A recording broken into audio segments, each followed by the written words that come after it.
So, I mean, we'll call this 126, right? Yeah. I mean, I don't know how many we've done. This would be episode 126. We tried to get. What do you mean would be? It is. It would be because we've tried 126 like 6 times. Oh. And it just hasn't worked out. It's been a little. So you mean it's gonna be? This is welcome, guys, to episode 126. Menace and the Man, Stan the Man, Dennis the Menace Bermudez. Welcome back, guys. You know it's been a minute. Yep. How are you, Dennis? I'm back. Pretty good. Just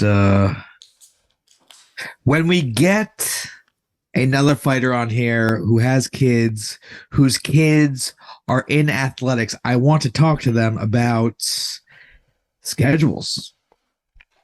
Yeah, I was talking to Ray Longo about that, and he was like, "Where's the Menace?" And I was like, "Kids, sports." And he went, and I was like, "Full-time job." It was the day after you sent me the schedule, and I was like, "Wow." For shits and giggles, I'm going to just read this week's.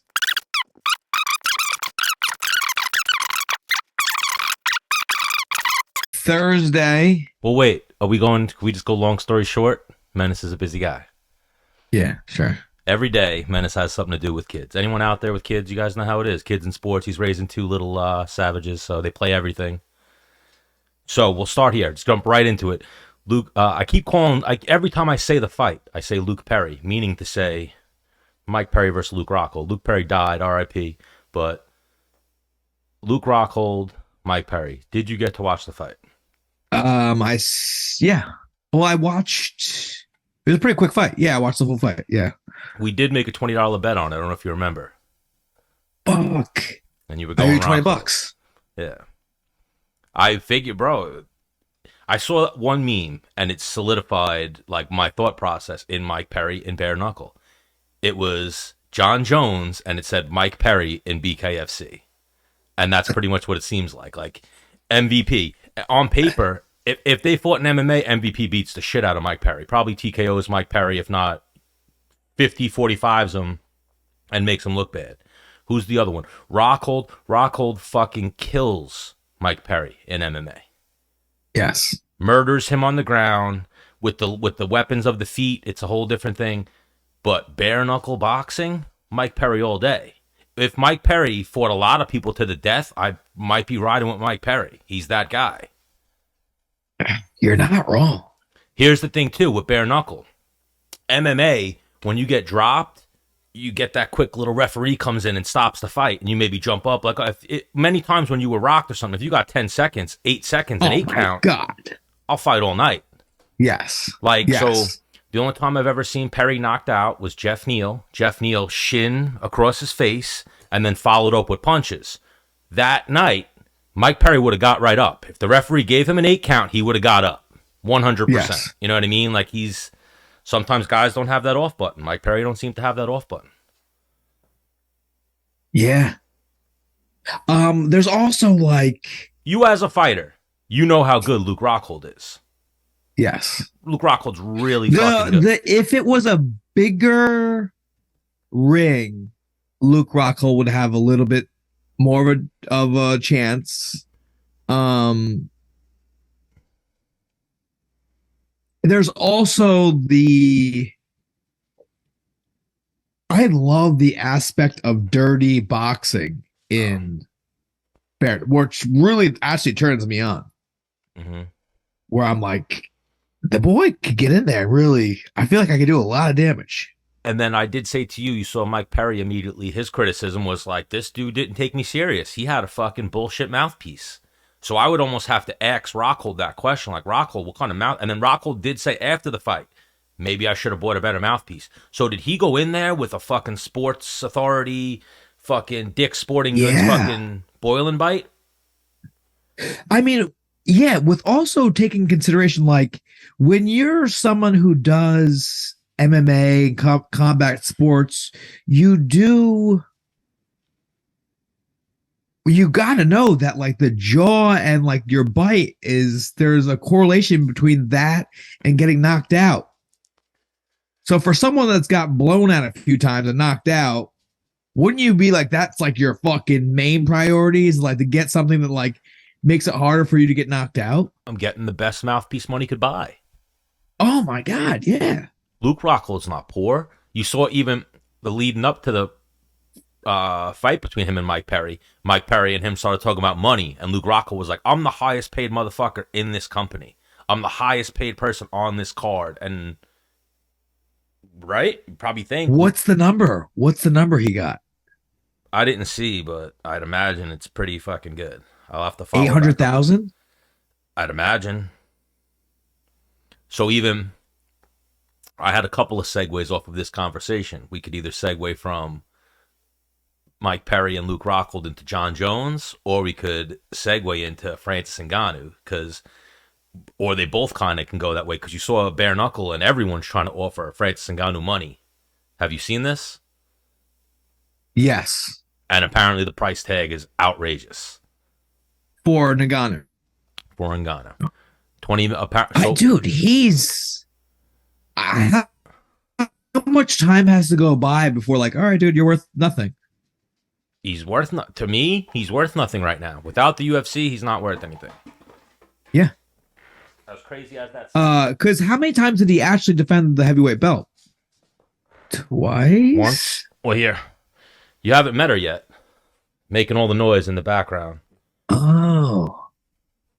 I thought it would be a little bit bigger. No, she stays this size.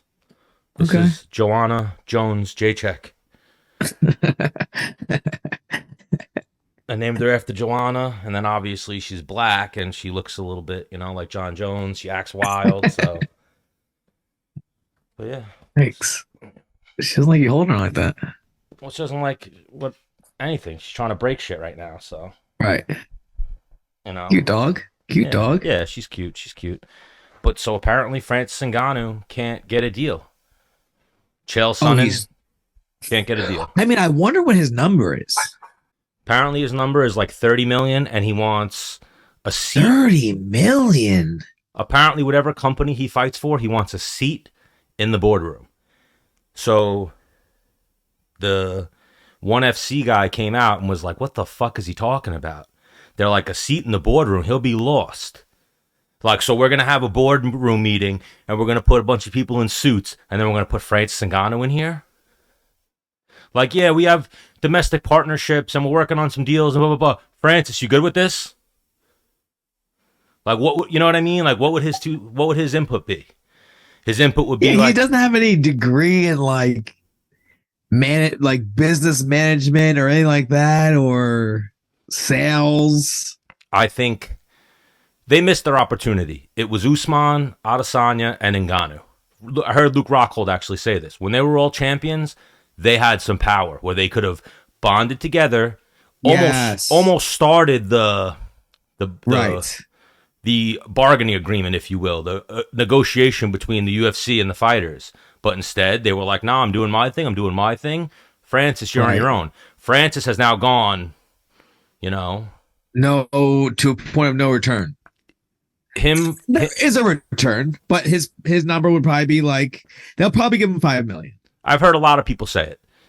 Oh, Francis is going to go get that big money fight. The only reason Conor McGregor got that big money fight was because it was Floyd Mayweather. Like, lightning, striking, right opportunity, and the UFC's marketing behind it. Dana White's the greatest combat sports promoter. Also, Conor McGregor sells his fight like 90 times better than Francis Ngannou. 100 times better. And you have the greatest combat sports promoter in history, Dana White, backing it.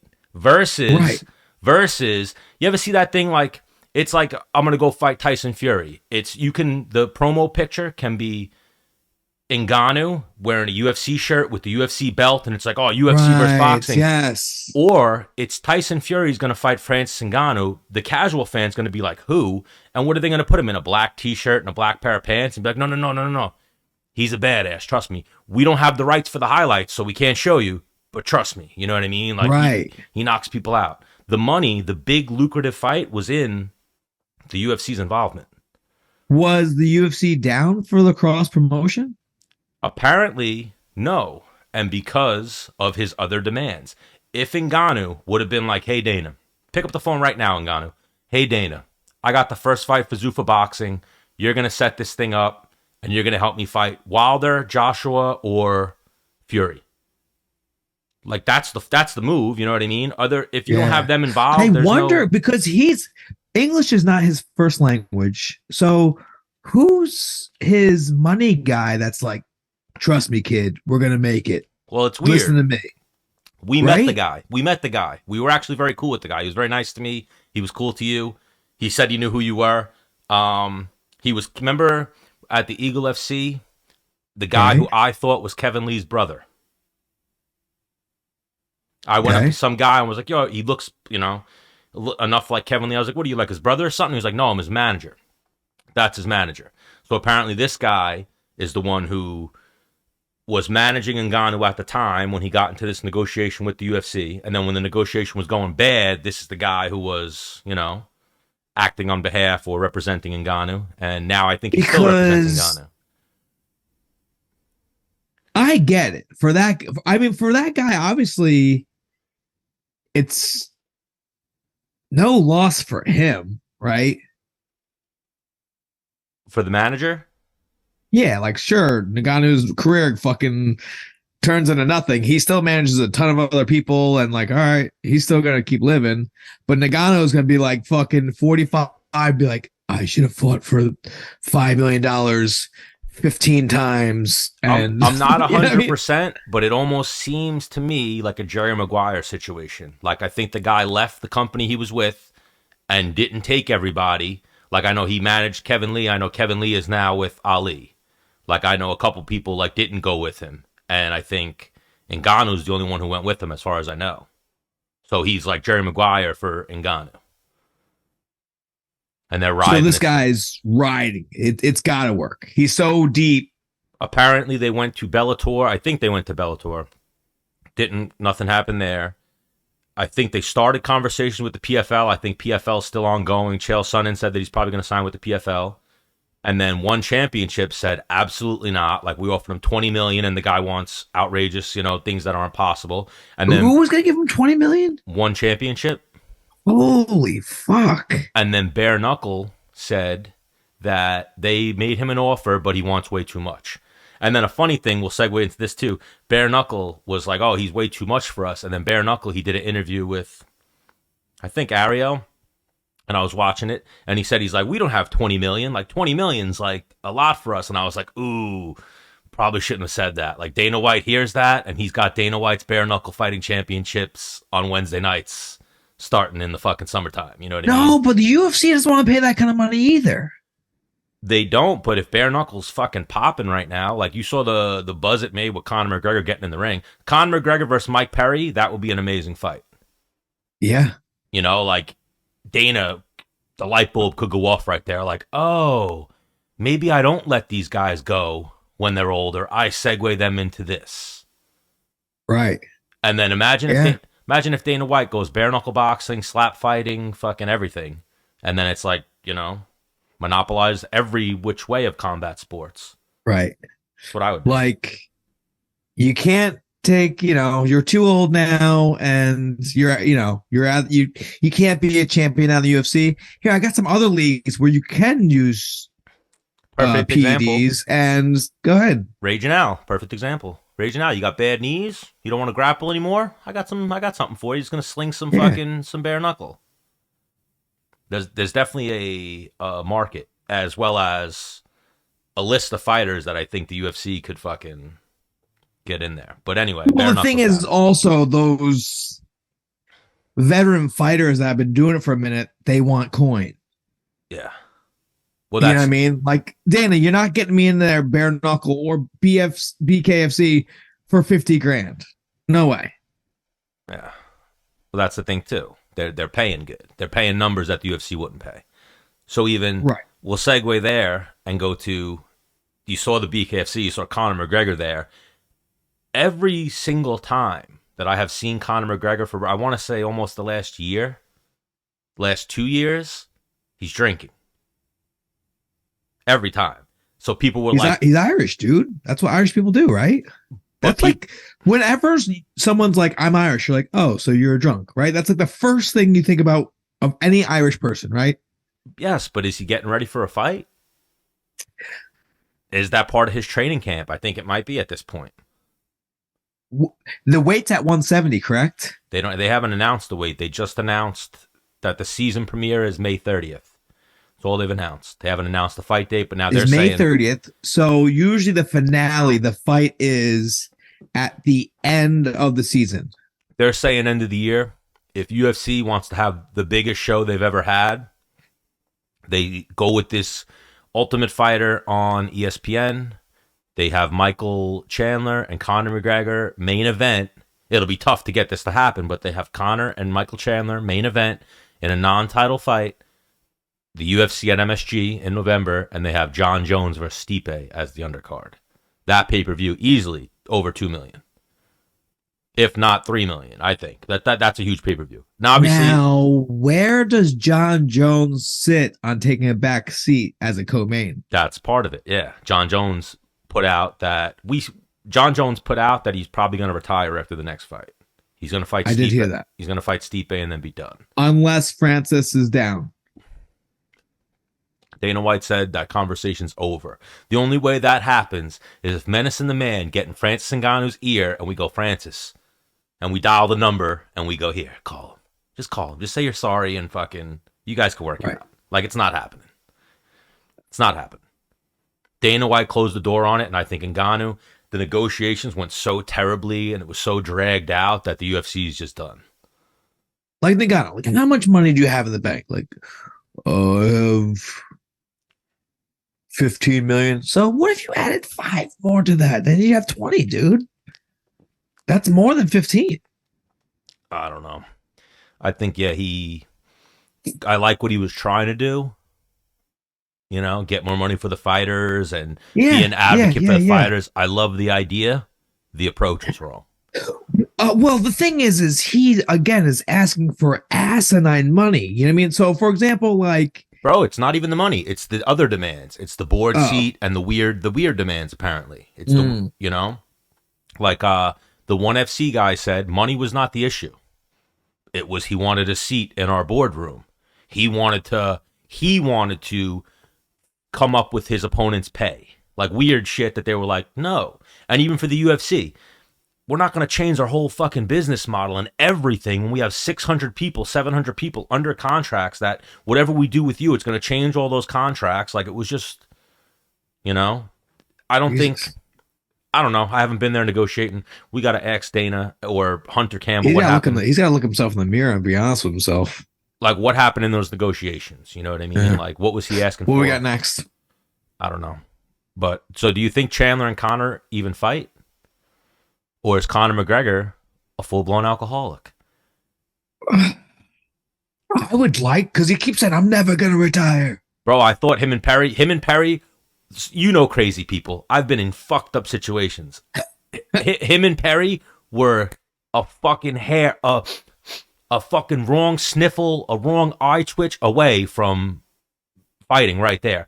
Mike Perry, shout out to Mike Perry. Mike Perry must have seen like some white under his nose or sensed like, oh shit, because you saw Mike Perry wasn't being Mike Perry.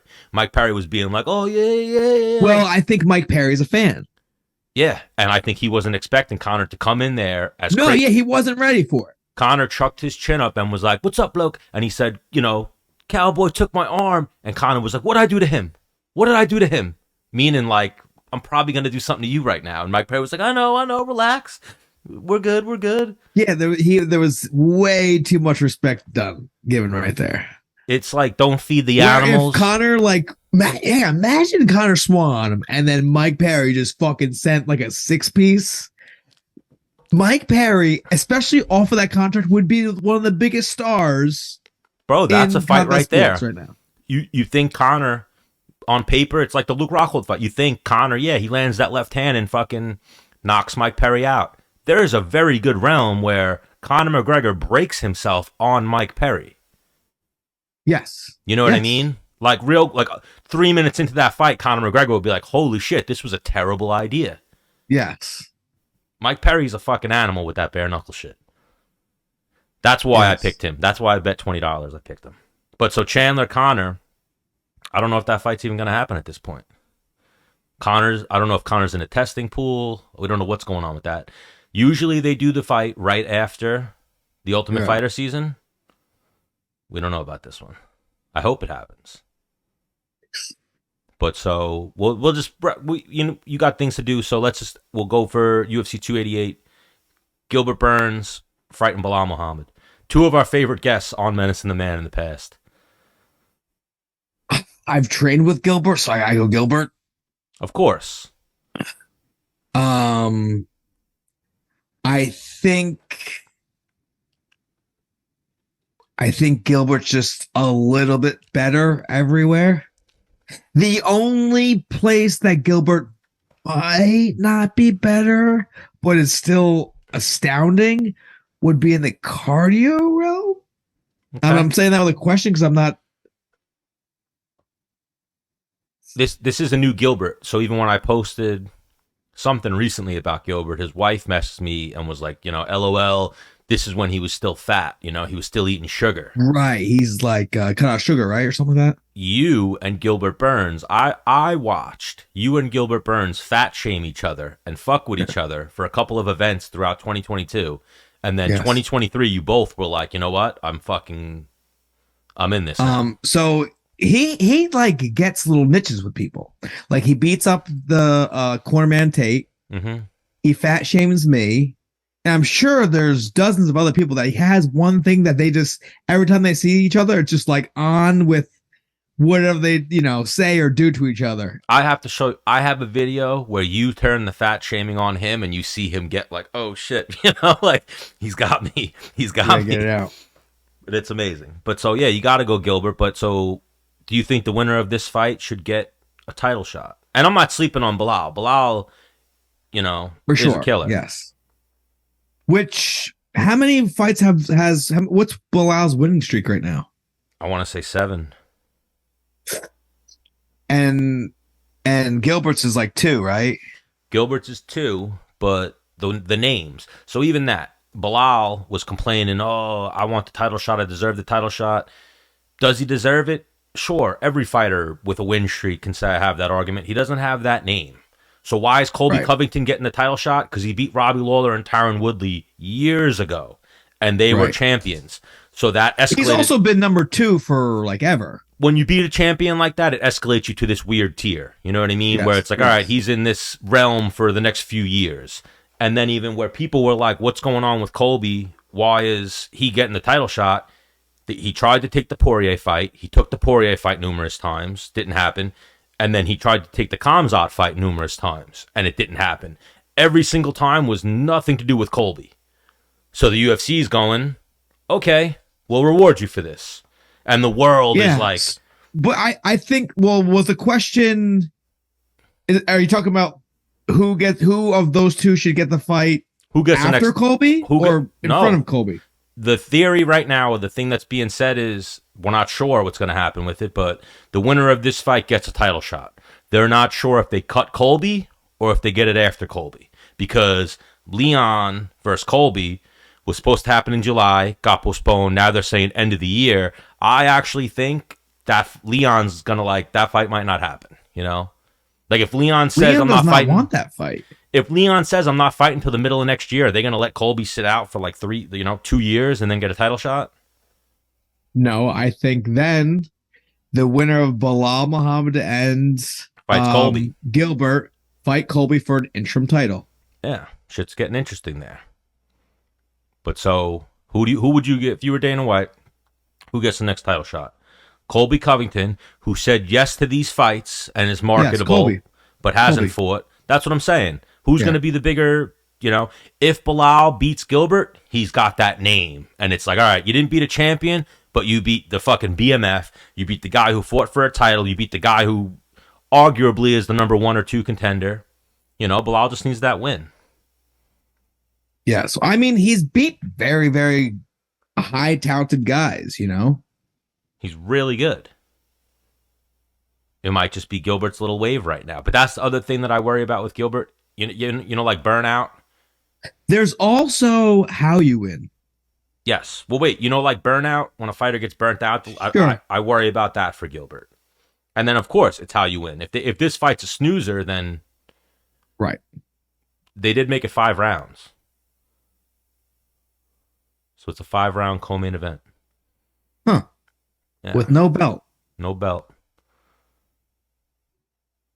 Did someone ask for that? Did somebody? Apparently, they both did. I think the UFC should do this though for number one contender fights or contender fights. Like, show us you're ready for 5 rounds or for a title And fight. have them make the championship weight. Yeah, that's a big thing too. Yeah. But yes, no disrespect to Belal. We love Belal here at Menace and the Man, but we got to go Gilbert. Gilbert's our guy. So Aljo versus Aljamain Sterling, your old friend, versus Henry Cejudo, another one of your old friends. You never trained with Henry though, right? No. You and Henry just friends in passing through the years, respect and being Spanish fighters on the roster, wrestling, mutual friends. So I'm going to give you scenarios here. Henry Cejudo definitely hits harder. Mm-hmm.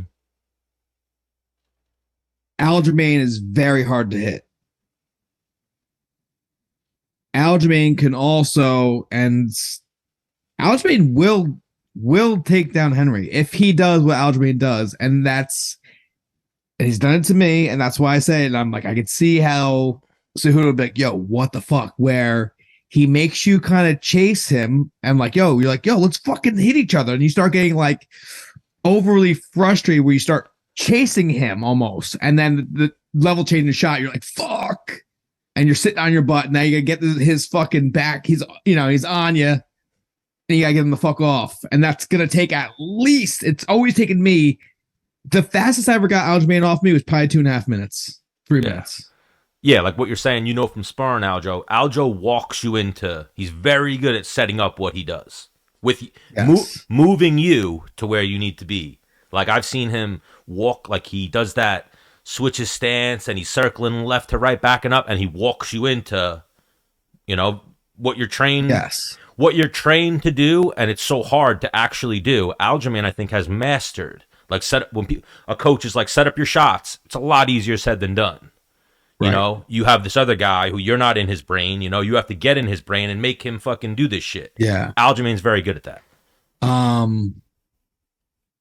But if Henry's able to get his hands on Aljamain and get a takedown, and I don't think I see Aljamain submitting Henry. I think Henry's IQ and strength is like too out of this world.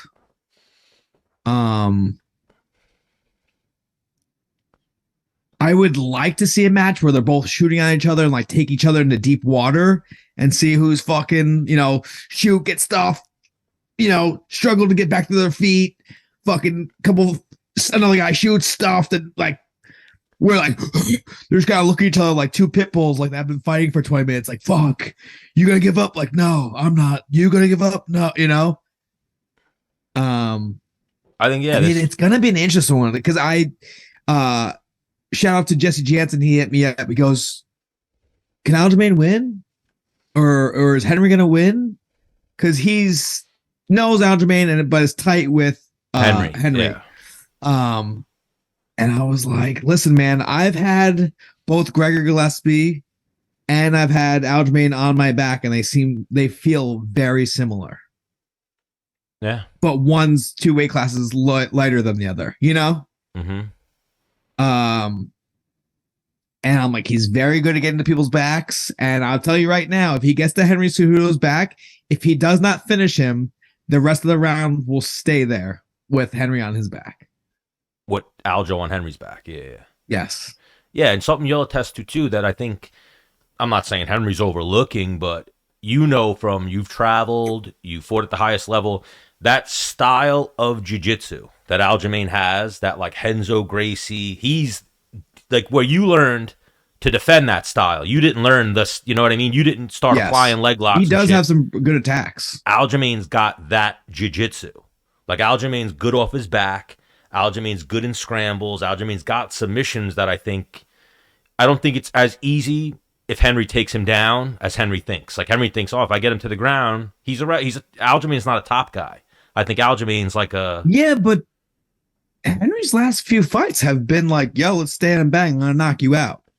I think Henry, that's where I see this fight going, is car crashes. Henry's coming with that leg kick and that fucking right hand, and he's going to try to just make it as violent as possible. That's the only way Henry wins this fight. If the fight stays on the feet, which Henry could very well stop Aljo from taking him down, he can. Yeah, no, I'm saying that's how Henry win. Henry needs to, like, this fight needs to happen for Henry to win. If it's not happening and it's a slow-paced fight, that's Aljamain's fight. Touch and go, move, touch and go. Yeah.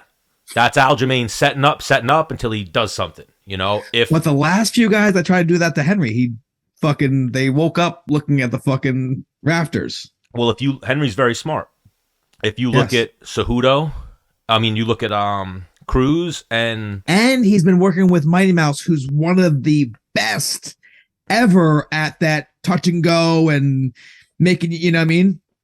Yes. You know what I think is one of the X factors in this fight is actually Pumi Nakuda, that fucking little dude from Serra's. Okay. The one you sparred with. Remember, we watched him fight, and when he came out, you were like, oh, yes. That's where the speed, people think like, oh no, Henry's fast. Aljamain's seen it before. Yes. He's seen it before. That kid Pumi is like why doesn't Pumi, why is he in none of Aljamain's posts? I think he had hand surgery and he like stepped away from fighting a little bit. But he still trains and he's still in the game. But last time I talked to, I think, Favola said he might be retiring. So exactly. That's how I was with it. But I'm saying, I've seen that kid in the gym, and I know that speed and size, and that kid's like Henry Cejudo's size. He's seen it before, but I don't know if he's seeing it for this camp. No, he did. Pumi was in there for this one. But even, I'm just saying, like, the speed, so that Henry's speed isn't going to be a problem for Aljo, or it's not going to be something he hasn't seen before. Aljo does a very nice job of using his length as well. Yes, very good at keeping range. Where Henry Cejudo is like surprisingly so fucking long for his length. You know what I mean? He's longer than he appears. Yes. The biggest he's got monkey arms and deceptively longer legs than he actually has. Short little torso. Yes. I think that's the X factor in this fight is going to be when he fought Cruz and he fought Dillashaw, he went, oh, I know how I got to get to these guys. I got to chop their fucking shit out. He didn't get to chop Dillashaw out because he immediately landed. I think he landed a head kick and then landed the right hand. But Cruz, he chopped Cruz out. That fight's this weekend. That's Saturday, right? Who? Aljamain. Cejudo versus Aljamain. Yes. So I think that's going to be the game plan for Cejudo. The leg kicks, car crashes. If he doesn't get uncomfortable the way Jon Jones did from the rust a little bit and just go, I got to take this guy down. No, I think Jon Jones took him down because... No, Jon said that. Jon said I felt He said I felt a little goofy on the feet, so I thought, let me just go where I know. Sometimes when you grab a man, you instantly go, okay, now we're one. I'm so good here. And then the fight becomes comfortable. Yeah, and I think you're always going to be more comfortable grappling. It's just the thing with combat sports, unless you're not a grappler. But most guys are somewhat competent. It's like, all right, let's do MMA grappling versus let's full strike with fucking shit going as hard as we could throw it, which is what we're going to have Saturday night. So we're going Aljamain. Everyone's going up. A lot of people are going Cejudo. And then I heard Cejudo say, he's like, anyone with a brain, anyone who knows combat sports, all the real fighters are picking me. And I was like, damn it, Henry. Because I'm picking out. Who's the favorite? Who's the underdog? Because you know how I've got my three. Aljamain is a slight favorite. If I'm a betting man, I'm going Cejudo. Yeah. I just betting man Cejudo.